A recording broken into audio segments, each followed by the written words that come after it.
हरेश स्वाई खजापुरी समिति मेंबर से महोदय को अनुरोध करी से आसन अलंकृत करने मंच आसने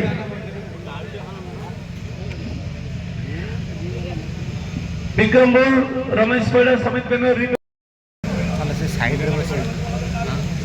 सीमांचल सबर बादबुल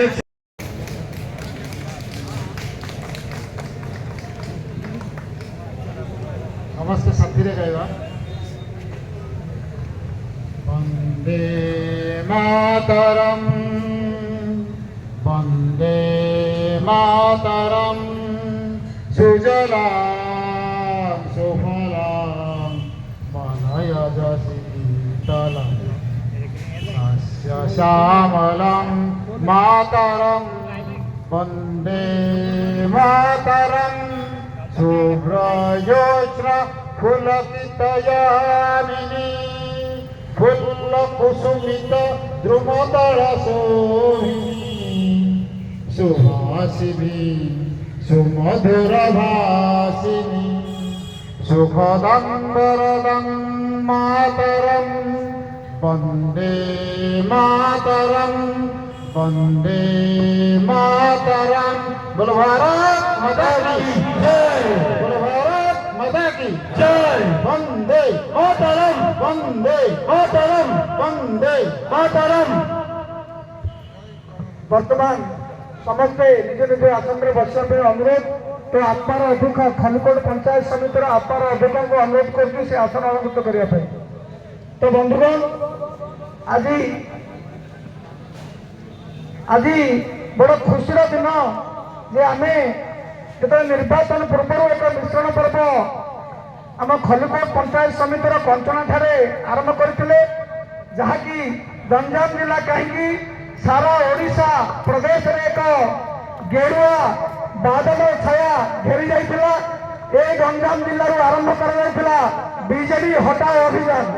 से अभियान को आमर बहु पुरातन लीडर सक्रिय भाव में अंशग्रहण करी ए गंजाम जिला को दीर्घ कुशासन बीजेडी सरकार कुशासन सरकार को 25 वर्ष 24 वर्ष सरकार को धूलिसात करी एक स्वच्छ निर्मल सरकार मोहन माझी सरकार को ओडिशा आम गठन कर स्वप्न से देखी हजार हजार कर्मी खलिकोट जो अतिष्ठ हो 24 वर्ष भितर थे से दल परित्याग कर एक महामिश्रण पर्व कंचना ग्राम पंचायत आलोचना आम सरकार कौन कौन कर आज विशाल समावेश मुख्य अतिथि श्रीजुक्त पूर्णचंद्र सेठी महोदय से ए अंचल अपरिचित नुहंती। पूर्वरु 2 थर से विधायक थिले एवं वर्तमान मध्य अछंती। मु तांकर व्यवहार रे अभिभूत कारण जेकोसी लोक से छोट हो कि बड़ हो कि उपाधिधारी हो जदि फोन करती से न उठेले से 10-15 मिनिट पर पुणी रिकाल करती एवं तार सुविधा असुविधा बुझंती। सतना मिछ समस्त अनुभव करते हृदय हृदय अनुभव कर आज एठारे जो समावेश करवा जे पूर्व सरकार आ वर्तमान सरकार 24 वर्षर सरकार आ 2 वर्षर सरकार तफात अच्छी कि नहीं आपण माने चिंता करिवे। तो विशेष कहबिनी ए कलिजुग शेष आम मान को किसी कर्तव्य करने को हेब। तेणु मुक्ति हेब जदि ए कलिजुगरु पद्म फूल नाम जपरे पद्म फूल एका गति मुक्ति दाता आउ सब कथा हेजरे मनीष आउ सब कथा हेजरे। धन्यवाद। जय जगन्नाथ। सुंदर अभिभाषण कले आम सुदाम सरकार उपलक्षे नारायण पीठरे जन समुद्र जो एकाठी विशाल समावेश कर्मी समावेश ଏହି ସମାବେଶରେ ଆମର ପ୍ରିୟ ବିଧାୟକ ପୂର୍ଣ୍ଣଚନ୍ଦ୍ର ସେଠୀ ମହୋଦୟ ଏବଂ ରାଜ୍ୟର ସମ୍ପାଦକ ପୃଥ୍ୱୀରାଜ ଭାଇ ଏବଂ ଆମର ଅରୁଣ ଭାଇ ରାଜ୍ୟ କାର୍ଯ୍ୟକର୍ତ୍ତା ଏବଂ ଏବଂ ଆମର ଏମଏଲଏଙ୍କ ରିପ୍ରେଜେଣ୍ଟେଟିଭ କୋଡ଼ା ଭାଇ ଏନ୍ଆଇସି ପୁରସ୍ତମପୁର ଏବଂ ଖଲିକୋଟ ଏମଏଲଏଙ୍କ ପ୍ରତିନିଧି ମନୁ ଭାଇ ଏବଂ ସମସ୍ତ ପଞ୍ଚାୟତର ସରପଞ୍ଚ ସମିଶକ ମୋ ଆଗରେ ବସିଥିବା ଦେବତୁଲ୍ୟ କାର୍ଯ୍ୟକର୍ତ୍ତା ସମସ୍ତଙ୍କୁ ମୋର ନମସ୍କାର ଅଭିନନ୍ଦନ ସ୍ୱାଗତ। ଆଜିର ଏହି କାର୍ଯ୍ୟକ୍ରମରେ ଯେଉଁ ଜନ ସମୁଦ୍ର ହେଇଛି ତ ବିଜେପି କି ଭଲ ପାଉଛନ୍ତି ବୋଲି ଆଜି ଏହି ଜନ ସମୁଦ୍ର ହେଇଛି।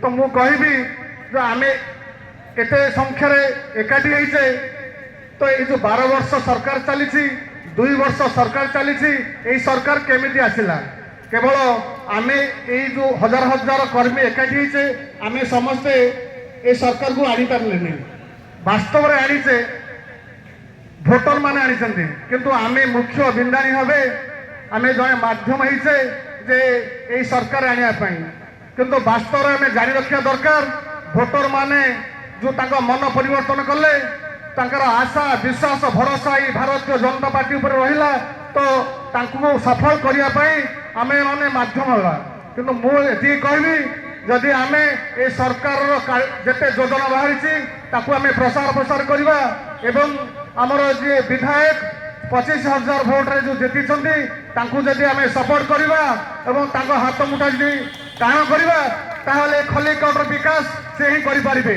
ତେଣୁ ଯଦି ଆମେ ଏ ସରକାରକୁ ବିରୋଧ କରିବା କିମ୍ବା ଏମଏଲଏକୁ ବିରୋଧ କରିବା ତାହେଲେ ମୁଁ ତ କହିବି ଆମେ ଏମଏଲଏକୁ ବିରୋଧ କରୁନେ ଏ ହଜାର ହଜାର ଯେଉଁ ଭୋଟର ଭାଇମାନେ ତାଙ୍କେ ବିଶ୍ୱାସ ଭରସା ରଖି ସରକାରକୁ ଭୋଟ ଦେଇଛନ୍ତି ସରକାର ଆଣିଛନ୍ତି ଏମଏଲଏକୁ ଆଣିଛନ୍ତି ସେମାନଙ୍କୁ ହିଁ ଆମେ ବିରୋଧ କରୁଛେ ସେମାନଙ୍କୁ ଆମେ ନାଟ ମାରୁଛେ ତା ସହିତ ସମାନ ହବ।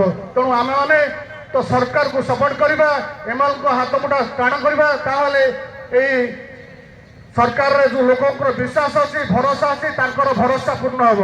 ମୁଁ ଭାରତୀୟ ଜନତା ପାର୍ଟିରେ ଗୋଟେ କାର୍ଯ୍ୟକର୍ତ୍ତା ତ ମୁଁ ଏତିକି କହିବି ତ ଆଜି ଭାରତୀୟ ଜନତା ପାର୍ଟିରେ ଯେଉଁମାନେ କର୍ମୀ ହେଇଛନ୍ତି କାର୍ଯ୍ୟକର୍ତ୍ତା ହେଇଛନ୍ତି ବା ଭୋଟର ଅଛନ୍ତି ସେମାନେ ଗର୍ବରେ କହୁଛନ୍ତି ଯେ ମୁଁ ଏ ଦେଶର ସେବକ କାରଣ ଆମର ପ୍ରଧାନମନ୍ତ୍ରୀ ଏ ଦେଶର ଜଣେ ସେବକ ଭାବରେ ସେ କାର୍ଯ୍ୟ କରୁଛନ୍ତି ସେଥିପାଇଁ ଆଜି ସେ ବିଶ୍ୱଗୁରୁ ହେବାକୁ ଗଲାଣି। ତେଣୁ ଏ ଦେଶରେ ଆମେ ଆଜିର ଦିନରେ ଆଜି ପାଇଁ ଆମେ ଉନ୍ନତି ଚାହୁଁନୁ ଆଜି ଆମେ ଆମର ଉନ୍ନତି ସହିତ ଆମ ପରବର୍ତ୍ତୀ ପିଢ଼ି ପାଇଁ ଉନ୍ନତି ଚାହୁଁଛୁ। ତେଣୁ ଏହି ସରକାରର ମୂଳ ଲକ୍ଷ୍ୟ ଯେ ବିକଶିତ ଭାରତ ବିକଶିତ ଓଡ଼ିଶା ଲକ୍ଷ୍ୟରେ ଏଠି କାମ କରୁଛି। ତେଣୁ ଆମେ ସମସ୍ତେ ନିଜ ସ୍ୱାର୍ଥକୁ ଛାଡ଼ି ଆମେ ଦଳର ସ୍ୱାର୍ଥ ଦେଶର ସ୍ୱାର୍ଥ ପାଇଁ ପ୍ରଧାନ ସେବକ ଭାବେ କାମ କରିବା ଏ ଦେଶକୁ ବିକଶିତ କରିବା ରାଜ୍ୟକୁ ବିକଶିତ କରିବା। ସେଥିପାଇଁ ମୋର ଏହି ସମାବେଶରେ ବ୍ୟକ୍ତିଗତ ଅନୁରୋଧ ସମସ୍ତେ ନିଜ ସ୍ୱାର୍ଥ ଛାଡ଼ି ଦେଶର ସ୍ୱାର୍ଥ ପାଇଁ କାମ କରିବା। ମୁଁ ଏତିକି କହିବି ଯେଉଁ ଏହି ଦଳରେ ଯେଉଁମାନେ ବିଶୃଙ୍ଖଳା କରନ୍ତି କେବଳ ସେମାନେ ନିଜ ସ୍ୱାର୍ଥ ପାଇଁ ହିଁ ବିଶୃଙ୍ଖଳା କରୁଛନ୍ତି ଆଉ ଯେଉଁମାନେ ଏଠି ୟାକୁ ସପୋର୍ଟ କରୁଛନ୍ତି ସେମାନେ ଦେଶର ସ୍ୱାର୍ଥ ପାଇଁ ହିଁ ଚିନ୍ତା କରୁଛନ୍ତି। ତେଣୁ ଏଠି ଜଣେ ଯଦି କାର୍ଯ୍ୟକର୍ତ୍ତା ବା କର୍ମୀ ସେ ଏଠି ବିଜେପିର ଅନୁଶାସନ ରହିବ ନୀତି ଆଦର୍ଶରେ ରହିବ ସେ ନିଶ୍ଚିତ ଭାବରେ ସେ ଶିକ୍ଷା ପାଇବ ଯେ ମୋ ଦେଶର ଉନ୍ନତି ମୋ ରାଜ୍ୟର ଉନ୍ନତି ମୋ ଲୋକଙ୍କ ଉନ୍ନତି ପାଇଁ ମୁଁ ଏଠି କାମ କରିବି ମୋର ସ୍ୱାର୍ଥ ପାଇଁ। ଯଦି ମୁଁ ବିରୋଧ କରୁଛି ପ୍ରତିବାଦ କରୁଛି ବିଶୃଙ୍ଖଳା କରୁଛି ସମ୍ପୂର୍ଣ୍ଣ ସମସ୍ତଙ୍କ ନଜରରେ ମୁଁ ବାସ୍ତବରେ ମୁଁ ନିଜ ସ୍ୱାର୍ଥ ପାଇଁ ଏଠି କାମ କରୁଛି ବୋଲି ପ୍ରମାଣିତ ହେବି। ତେଣୁ ମୁଁ ସମସ୍ତଙ୍କୁ ଅନୁରୋଧ যে ভারতীয় জনতা পার্টির আমি কার্য করুছে আমি কর্মী হিসাবে প্রধান সেবক হিসাবে আমি কাম করা আর দেশের উন্নতি করা রাজ্যের উন্নতি করা মু এটি কই মোর বক্তব্য শেষ করছি। জয় হিন্দ। ধন্যবাদ মিটু ভাই। বর্তমান আমার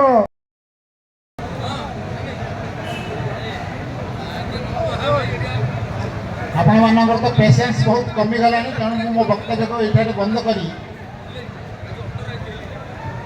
ମୁଁ ଏମଏଲଏ ମହୋଦୟଙ୍କୁ ଅନୁରୋଧ କରୁଛି ସେ ଆପଣଙ୍କ ସମ୍ମୁଖରେ 2 ଶବ୍ଦ ରଖିବେ। ବହୁତ ବହୁତ ଧନ୍ୟବାଦ।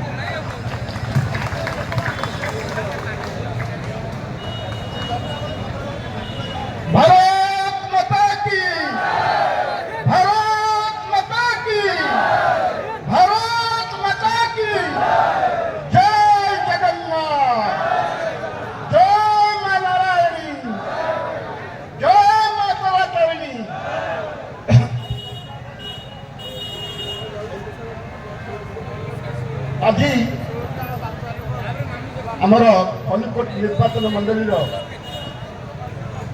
ଏକ କର୍ମୀ ସମ୍ମିଳନୀ ଅନୁଷ୍ଠିତ ହେଇଛି।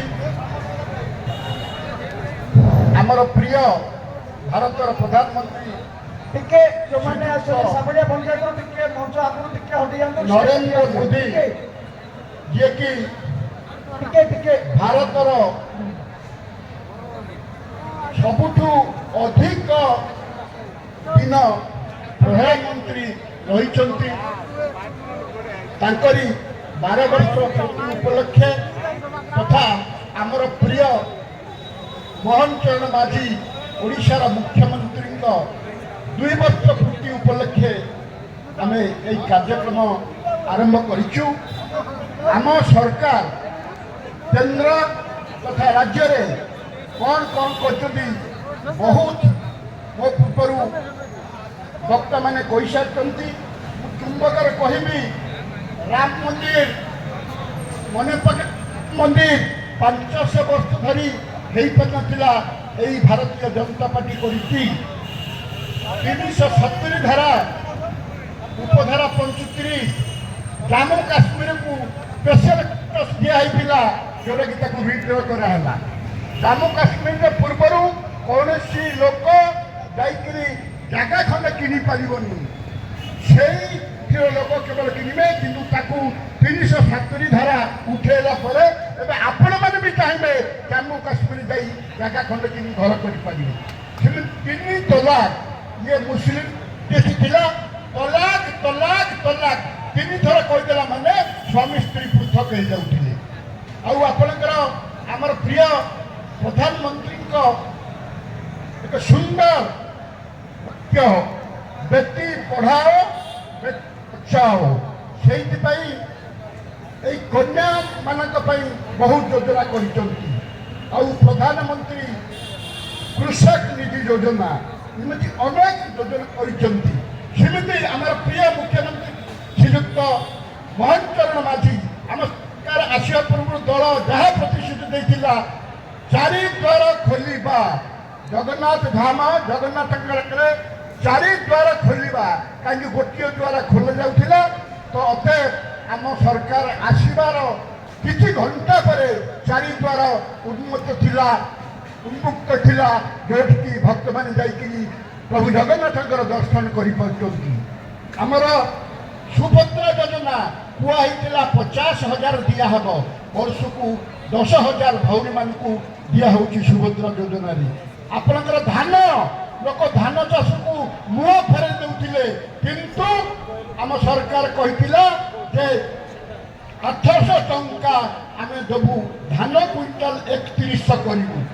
2300 ଟଙ୍କାରୁ 3100 ଟଙ୍କା ଆମ ସରକାର କରିଥିଲେ, ଯାହାଫଳରେ କି ଆଜି ଧାନ ଚାଷ କରିବା ପାଇଁ ଗାଁ ଗହଳିରେ ବହୁତ ଲୋକ ଇଚ୍ଛୁକ ଏବଂ କରୁଛନ୍ତି, ଭଲ 2 ପଇସା ବି ପାଉଛନ୍ତି।